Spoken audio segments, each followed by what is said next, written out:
Borthakur IS Academy, an endeavor of excellence. Borthakur IAS Academy. Hello everyone, welcome to Borthakur IAS Academy, Northeast's premier institute for UPSC, APSC and NPSC preparations. This is your one-stop solution for any news and updates which will help you prepare for your civil services examination, and along with that, it is also going to be beneficial for any other Assam state government services. Don't forget to like and share this video and subscribe to our YouTube channel. You can also follow us on Facebook as well as Instagram for any further details related to Assam state government services. Now, without any further ado, let's get started. The first news is about restoring the railway link between India and Bangladesh. Recently, Bangladesh and India started regular operation of freight trains through the restored Haldibari-Chilahati rail route after over 50 years. This particular step is going to strengthen the railway connectivity and bilateral trade between the two countries.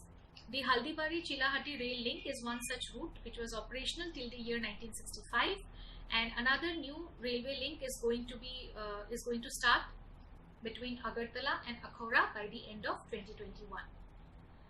After partition in 1947, 7 rail links were operational between India and the then East Pakistan until the year 1965. Presently, there are 5 rail links between both the nations which are operational. The Haldibari-Chilahati route is expected to enhance connectivity of Assam and West Bengal from Bangladesh, and this will also enhance the rail network access to the main ports as well as dry ports to support the growth in regional trade. This in turn is going to encourage economic and social development of the region. Economic activities of South Asian countries will also be benefited from this new railway link. The 75-kilometer long track is going to help better integrate the rest of country with Siliguri corridor, which is also known as Chicken Snake.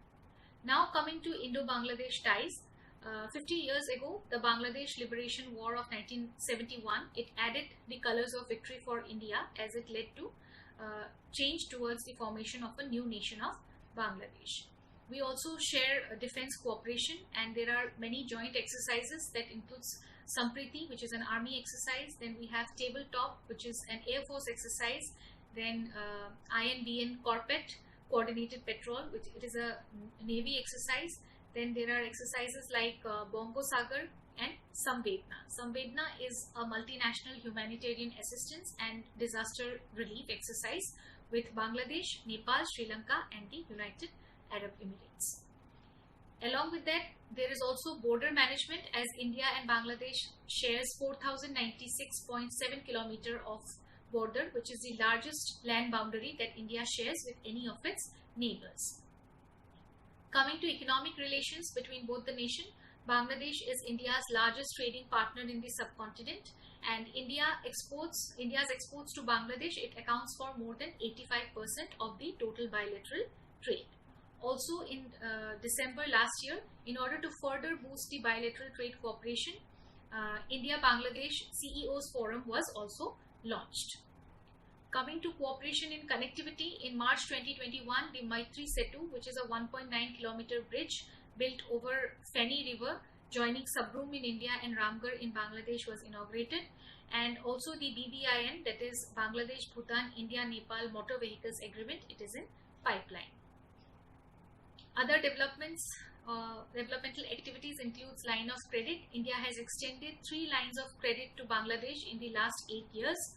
And Bangladesh has been the biggest recipient of Made in India COVID-19 vaccine doses, accounting for 16% of the total supplies. India also offered collaboration in therapeutics and partnership in vaccine production. There should be efforts to resolve the pending issues concerning sharing of waters or resolving the continental shelf issues of Bay of Bengal, and also both the nations should try to bring down the border incidents to zero, and they should also try to manage the media between both the nations. Regular exchanges between younger entrepreneurs and civil society based on areas like culture, music, sports, film, etc. These needs to be persuaded. Along with that, there is a need to jointly work towards a new paradigm of security at the shared borders. a paradigm that enables borders to be not merely thick lines which demarcates national boundaries, but also they should act as connector zones for inclusive growth and prosperity of both the nations. Secondly, we are going to discuss sky glow, which is leading to light pollution.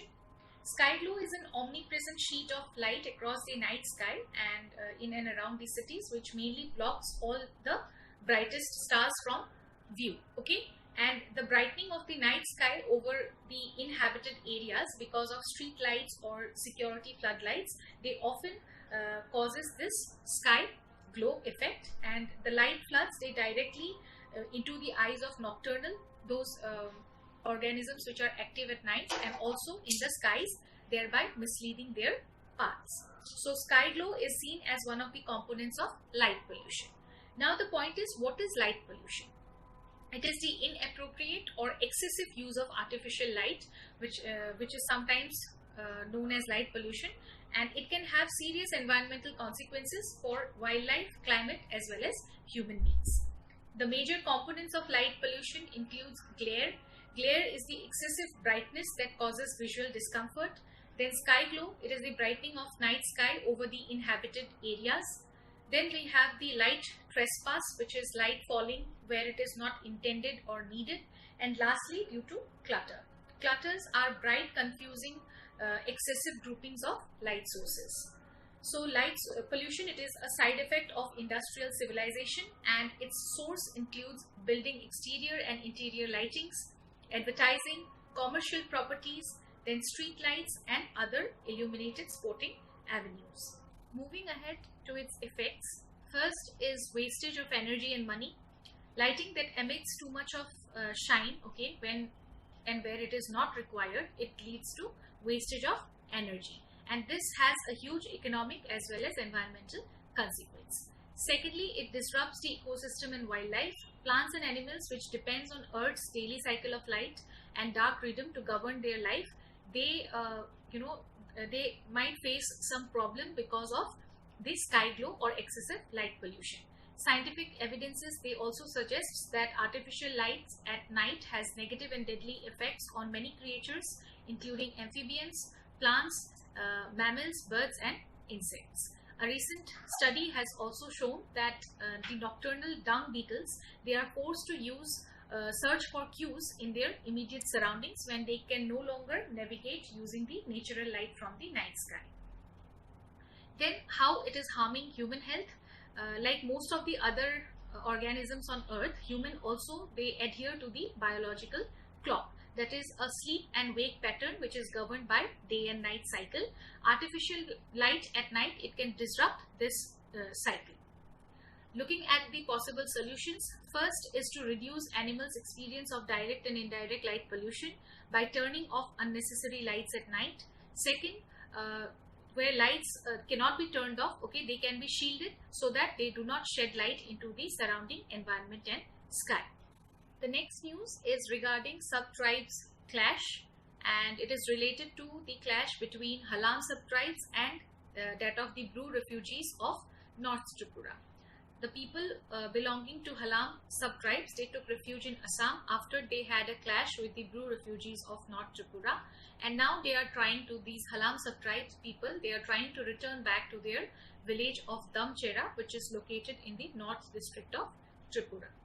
Coming to the Brus, they started residing in Tripura after the clash of 1997 in Mizoram, and initially they started staying at 6 different relief camps in the North district of Tripura. Ethnically, the Halam communities, they are categorized as scheduled tribe in Tripura, and they belong to the Kuki-Chin tribes of Tibeto-Burmese ethnic groups. Because of that, their language is also more or less similar to that of the Tibeto-Burman family. And Halams are known as Mila Kukis, and they are divided into several sub-clans which are referred to as Burki Halam. As per the census of 2011, their total population was 57,000 and they were distributed throughout the state. Bru or the Riang refugee, it is a community of indigenous people residing in northeastern India, and they mostly are found in 3 states of Tripura, Mizoram and Assam. In Tripura, they are recognized as the PVTG, that is particularly vulnerable tribal groups. Now, let me just explain this term of particularly vulnerable tribal groups first. In India, we know that the tribal population, it makes up to around 8.6% of the total population.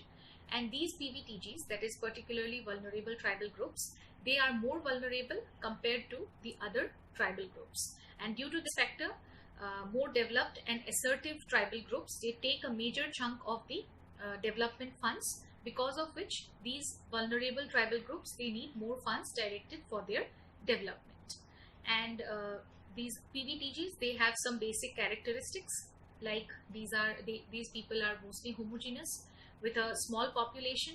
Then they are relatively physically isolated without a proper written language, and they also don't use much updated technology. Along with that, they also have a slower rate of change.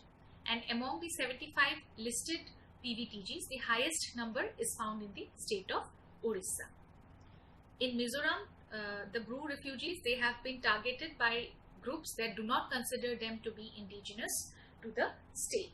And Damchera, the village that I was discussing in the earlier part of this slide, where the Halam subtribes, they are returning, okay, this is the last village before the interstate boundary with Mizoram. Next is that in January 2020, the center and state governments of Mizoram and Tripura, along with the leaders of Bru organizations, they signed a quadripartite agreement. Quadripartite means 4 organizations or groups are included or involved in this particular agreement. And under this pact, the Home Ministry has committed to incur the whole expenditure of settlement in Tripura. Then a package was also assured in the accord that each refugee family, they would get a plot of land, a fixed deposit of rupees 4 lakh and free ration and monthly stipend of rupees 5,000 for the next 2 years. In addition to that, each family will also be provided 1.5 lakh to construct a house on that particular plot of land. The northeast part of our country has had a history of ethnic conflicts, not only between the indigenous and the settlers, but also in case of inter-tribe issues, okay, and they could also arise within the smaller subgroups of the same tribe. The decision to settle Bru tribal people in Tripura, it could easily throw up questions of citizenship, specifically in Assam, where a process is still on to decide who is indigenous and who is not. So it could also lead to loss of space and revenue for other communities in Tripura.